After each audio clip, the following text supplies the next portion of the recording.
Well, good morning. This is another sermon from Mount Olives Church in Colford, and this week it's a little bit different because it's been prompted by a message I received during the week about the communion I gave last week. Now, don't worry about it, you don't have to go back and listen to the communion from last week. I'm going to talk a little bit about that, but I just thought it was an interesting prompt for me really to talk about the subject of isolation. And of course, isolation is something that's on everybody's minds and everybody's lips at the moment, so I thought here's a good time to talk about it. Now, having said that, because of the way I prepared this, it isn't quite as I don't want to say not as slick as normal. I don't know how slick I am normally, but I haven't got a PowerPoint to go with this. I'm just going to be talking straight to you, and so I hope you appreciate this. It's more of a kind of a flow of thought from my mind. So I hope that it works for you. And well, if not, we'll be back to a normal sermon next week. So let's see how this goes, okay?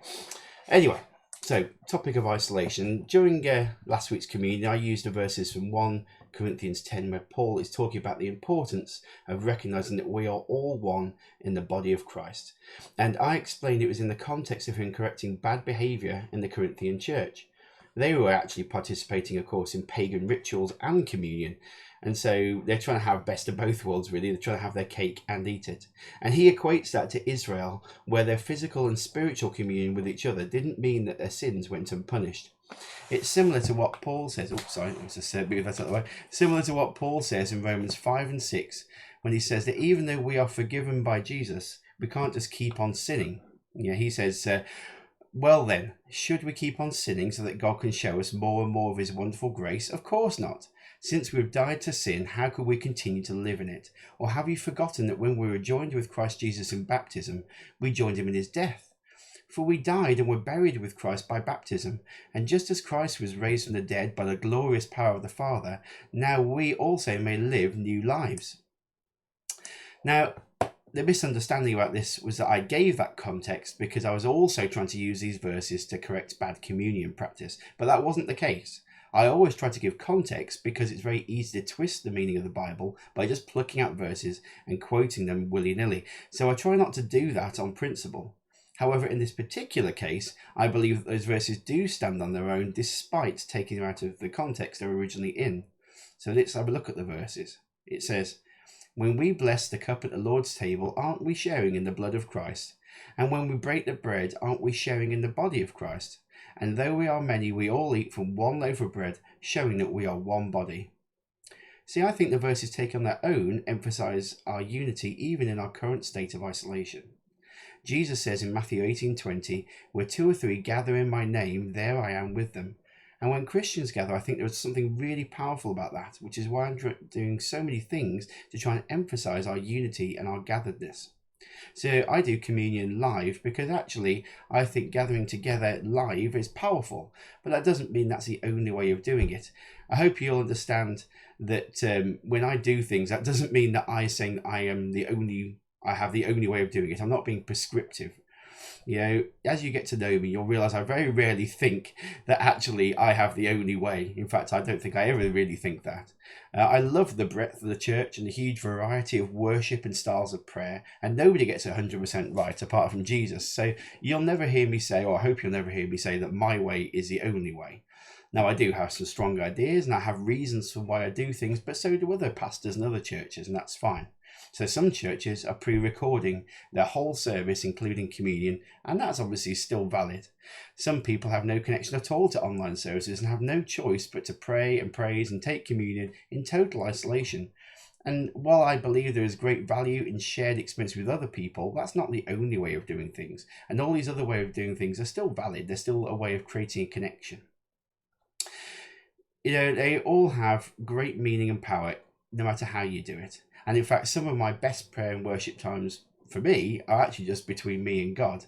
There are times when and I'll tell you some of these at some other point, but there are times when I've had a very clear direction from God to go and take myself off to a certain place, an isolated place, and God has spoken to me very directly, where I've actually had a conversation and written down what he's been saying to me.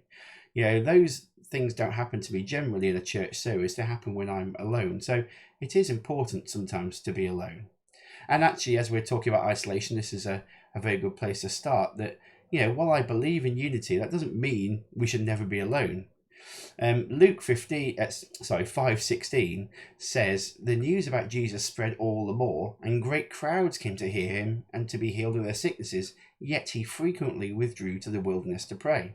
See, Jesus needed time by himself. He went off to pray by himself. Even in Gethsemane, just before the cross, he's got all his disciples around him. He might have said, well, I really need you around me. But what he actually says is, I need you praying over here. And then he goes and prays by himself. He doesn't actually say, we have to pray all together and form a prayer group right now. Yeah, there are times when actually it is appropriate to just take ourselves off by ourselves. There are times when actually that is the most important thing we can do, because we need that time with just us and God. So if Jesus needs some time alone, we certainly do. And being alone is very valuable in some cases. It helps us to rest and recharge, but it is not meant to be a permanent situation. We're all in forced isolation right now, and some people have been in that isolation even longer, but that won't always be the case. There will be a point, hopefully, where we're able, for most of us, to go back outside, to gather again. And I think at that point, even though we might legally be allowed outside, I think personally and emotionally, we might feel still restricted and imprisoned. I think a lot of people will hang back because of fear. John 10:10 says, the thief comes only to steal and kill and destroy. I have come, it's Jesus, I have come that they may have life and have it to the full. We need to make sure that we're not so full of fear that we have our life stolen away from us, that we have the fullness of life that we can experience taken away from us, because that is what the thief would like to do, to steal and kill and destroy. And actually the easiest way to do that is just to make us so afraid of the outside world and of each other that actually the isolation we have carries on past this lockdown, carries on past the time when the government says it should, and into a time where actually we impose it upon ourselves. We do have to be quite careful about that. There are other ways of isolating ourselves as well. I'll talk about it in a second, but imagine you're out at sea on a cruise, okay? So the cruise ship in this case is church. Now, you may not think of church as a cruise ship. Would I be upset if church had an unlimited buffet? Well, said it wouldn't be very good for me, but maybe we should do that. Anyway, but imagine you're on this cruise. So you get angry or afraid if something happens in the church, or you just get afraid about gathering, and so you get into a lifeboat and you sail away. Now, of course, if you cast yourself off in the ship from a lifeboat, hopefully you would know there are provisions on board. I don't know if you've ever seen the film or read the book, The Life of Pi. He's on there with a tiger, it seems. Anyway, there's lots of different layers. It's all very metaphorical. It's quite a good film and certainly a good book. The point is that he finds lots of rations on the boat, and there are plenty of rations to keep one person alive for quite a long time. So maybe you think, well, that's it. By myself in my lifeboat, I'm actually doing very well. I've got enough to keep me going for a long time. Why would I need that big gathering? But of course, eventually, if you're in a lifeboat, you're going to start running out of rations. It's not going to be a great situation forever. Yes, it might be good for a week or two, but you're soon going to feel it when you're out there by yourself and the waves are just, tossing you about and chucking you over the side. And, you're definitely going to feel the pressure of being alone at that point. See, this isolation that we're in is our lifeboat, but it's meant to bring us to a place of safety, not to be our permanent home. And that's the same with any isolation, really. It can sometimes be a great escape, but we're not meant to live there forever. Choosing isolation long term makes us vulnerable and actually puts us in a place of danger. Did you know that every time a lion pride hunts together, it is a tightly organized operation? They don't test their potential prey for weaknesses like others do. Other predators just have a look at the weakness of their potential prey. The only weakness that a lion is looking for is isolation.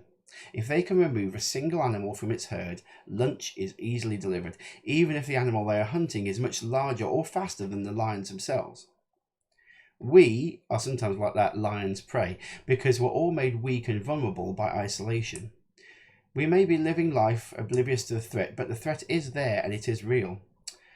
1 Peter 5:8 puts it this way: be sober-minded, be watchful. Your adversary, the devil, prowls around like a roaring lion, seeking someone to devour. Staying disconnected has the power to do much more than simply make us feel lonely. It may be what the enemy uses to prey upon you and bring you down. There are very few people who can sustain their faith long term by themselves, and that's why I've spent most of the past few weeks just trying to get groups going, any groups, church groups, church meetings, prayer meetings in the evenings. We've got life groups, as I would term them, Miriam's group, and you've got the Gems group starting up. We've got the social gatherings like the quiz, and I'm going to be doing a board games evening. Any way we can gather, I think, helps us and strengthens us and stops us being so vulnerable to the forces outside. For those people who can't get online, I'm calling them because I want to make sure that everybody stays connected, and we're now providing CDs to people who haven't got internet access or find it hard to access the internet. So maybe that's how you're listening to the sermon today, and if you are, welcome to you. I'm so glad you get to join in now. What makes me sad is the people who say, I am a Christian, but I don't go to church by choice. I know that actually they're missing out on the support and love that they should be receiving, and the church misses out on the contributions that they are designed to make to that. John Donne famously wrote this in the 16th century. No man is an island entire of itself. Every man is a piece of the continent, a part of the main. If a clod be washed away by the sea, Europe is the less, as well as if a promontory were, as well as any manner of thy friends or of thine own were. Any man's death diminishes me, because I am involved in mankind, and therefore never send to know for whom the bell tolls, it tolls for thee. Now, just in case 16th century poetry isn't your thing, essentially what he's saying is that nobody is unimportant. We are all interconnected, and the loss of any part affects the whole. If you imagine that Paul talks about the body, as I said, quite a lot, and if you imagine a body, you might think that a kidney, for instance, is a very small part, and maybe you wouldn't miss it if you lost a kidney. Well, maybe you wouldn't miss it so much if you lost one kidney. You can get by with one, not ideal. If you lost both kidneys, you'd certainly very much notice that. If you were in a situation where a body part goes missing, the first thing you do would be try to reattach it. If a finger came off, you wrap it in ice, go to the hospital and try to get it reattached. You wouldn't just say, well, that's fine, we can do without that finger. And if you are that finger yourself, you'd have to recognize that if you don't get reattached, then actually you start to wither and die. You need the blood supply, the flow of life that comes from the whole body. We need that together. We need to be attached to each other. We need to be reliant on each other, because actually we need the life that comes from the whole body, but also we contribute to the whole. The body can't do without us. We are not unimportant. I don't know how you think about yourself, but I hope you recognize that you are so valuable and so important in the body of the church. The church cannot do without you. Now, of course, going to church by itself doesn't guarantee that you're not isolated. Joyce Meyer famously says, just because you go to church doesn't mean you're a Christian. I can go sit in the garage all day and it doesn't make me a car. Now, let's just talk about faith, but by the same token, you can sit in church and never connect to Christ or anyone else. You can sit there and sort of fold your arms and go, well, nobody talks to me, so I'm not talking to them. When Boaz and Micah get upset, they run off and they go, I'm not talking to anybody. And they go in floods of tears. But if you actually leave them, if you say, fine, I'm going to leave you alone, they get even more upset because they don't want to be separated. I've seen a few Christians who do that too, who get hurt and isolate themselves and say, I'm not talking to anybody. But if you actually leave them alone, they get even more upset. Well, I didn't really mean that. They want someone to reach out to them. I'm sorry if you're one of those people who have been hurt by the church and have felt that actually you need to withdraw. But I've met some people who have been hurt and actually have left the church, not to go and find another church, but simply to make a statement, to say, sorry, knocking my phone off there, to make a statement, to say that actually I'm going to see if anybody notices whether I come to church or not. That's not a mature or healthy way to deal with a problem. We need to make sure that we are people who are reaching out to others, of course, no matter who you are.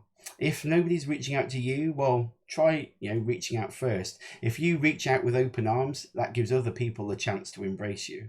If you're standing there with folded arms, well, that means you don't look like somebody who really wants to talk at all. Of course, it can be the fault of the church sometimes. Some big churches don't always have very good provision for the individual. It can be great when you've got a very exciting worship and all sorts of things going on, but You can easily get lost in that as well. The best churches break down into smaller groups to make sure that everybody's looked after, but it's still your choice whether you join those groups or not. To a certain extent, it's always going to be your choice whether you are part of a community or not. Now, maybe you find yourself better in a smaller church. Some people prefer that. But the point is that often we need to look at the change in ourselves first to see whether that's applicable before we go trying to change church or anything else. It's very easy to blame external things, but often it's us that are really isolating ourselves. Now, having said all of that about isolation and about the choices we make about isolation, of course, I recognise that for all of us, for most of us anyway, I think, we are experiencing forced isolation at the moment.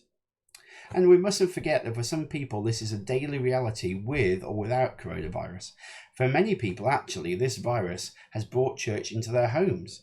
And so it's a time of gaining community rather than losing it. And I think we should be sensitive to that. I certainly think that, when this lockdown is finished, we don't just go, well, that's it, we go back to the old patterns. I really think we've gained something here. That doesn't mean we shouldn't gather together. I've just said how important that is.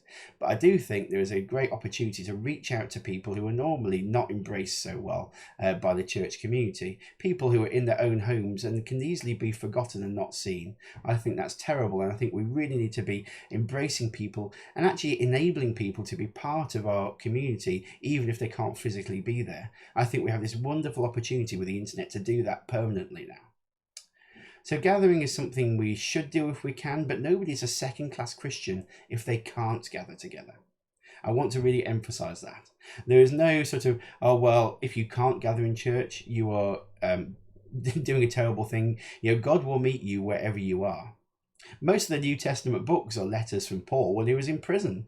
He didn't choose that. And he tells the Thessalonians, the Philippians, the Romans, Timothy, basically anyone who would listen, I long to see you. I don't think he says it to the Corinthians, but I think, to be honest, that's probably because they were really just getting on his nerves quite a lot. He didn't want to be isolated, and that's the point. And given the choice, of course, he would choose to be with them. Although he does say, that also, given the choice, he would also die and be with Christ, because he recognises that he has that connection there as well. He didn't let his circumstances stop him giving his all to Christ, and he recognised that actually while he was in those circumstances, it was his duty to use those as best he could to connect with other people. So he wrote letters, he received letters, he was able to still communicate, and we're blessed because of that. We have most of the New Testament because of that. And although I'm pretty sure Paul would have actually been quite excited about using Zoom, I bet he would have enjoyed chatting to people on Zoom. I think we are very much blessed to have his letters forming most of the New Testament for us. So if you're in isolation, you can choose to reach out to other people. You can choose to reach out by getting online. You can choose to reach out by calling people. You can choose to reach out by writing a letter. And of course, you can choose to reach out to God in the same way. You can pray and worship and praise. You can do all those things in your home. You don't have to be in a church gathering to do that. Now, while it is preferable, it is not a requirement. It's just very useful. I remember I said about the finger being cut off, and the first thing you would do is pack it in ice. Well, if you imagine that actually, if you're in forced isolation, I think that's what's happening really. You're being preserved.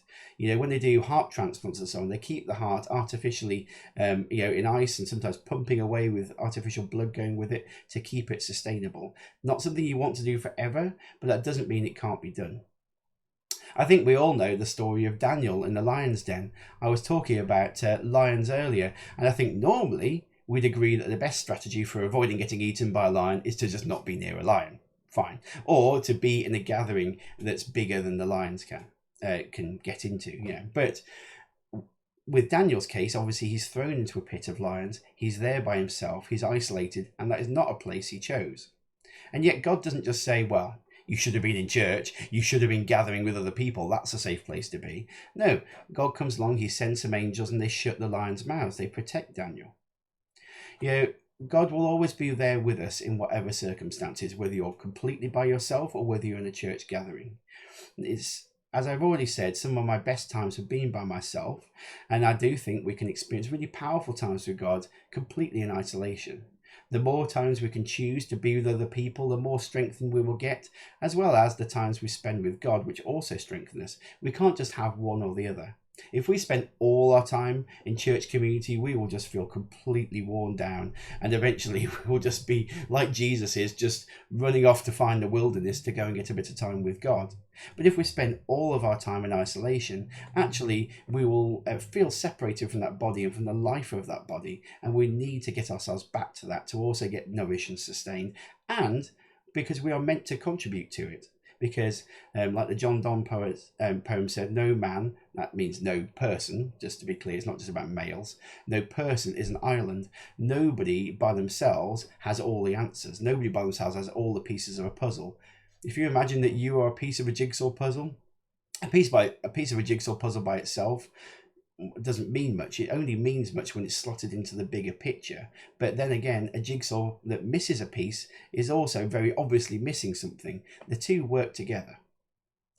So please recognize that you are part of something much bigger, and that something much bigger needs you and wants you there, wants your contribution, wants you to be part of completing that jigsaw of the church. But also, we want to make sure that you don't feel separated and isolated, no matter who you are. I'm really praying that you do not feel separated and isolated, that you are able to get online to join in with the community if you can, or you're calling people or writing to people or doing whatever you can. And if you can't do any of those things, you do still have God with you. But please try to make sure that as much as possible, that's not a permanent situation, because no matter how much God absolutely sustains, he does that also through his church. He uses his church to sustain and give life to his believers. So do I think we should gather when we can? Yes, of course. The group makes us stronger, and we make the group stronger. Of course, we need to be alone sometimes, but we can't cut ourselves off from the body for too long, or we will wither and die like a removed body part. We should make every effort we can to stay in community, even when it's hard, because just as we need the body needs us, all of us, to function properly. But there are some people who can't do that. If you're one of those people, you are not forgotten and you are not isolated. God is with you. Your prayers and your worship are valuable and important. And we look forward to a time when we can be reunited and share that with you again. Ultimately, just remember that isolation will not last if you don't want it to. I don't just mean this lockdown. I mean that we can live in the hope and the promise that we will all be reunited in Christ's kingdom if we put our faith in him. It's really our choice in the end. There will always be a reuniting promise at the end of all of this for us, no matter what situation you live in now. You just have to take hold of that. So take heart. God has conquered the lions that prowl around you. You do not need to be afraid. You don't need to be afraid of other people and the outside world. You don't need to keep yourself in isolation forever. Please, if we can connect with you, we would absolutely love to connect with you. And if you're struggling to do that, let us help you. But if you are somebody who is by yourself, just take heart that you are not forgotten, that you are loved, and we remember who you are. Thank you. Okay.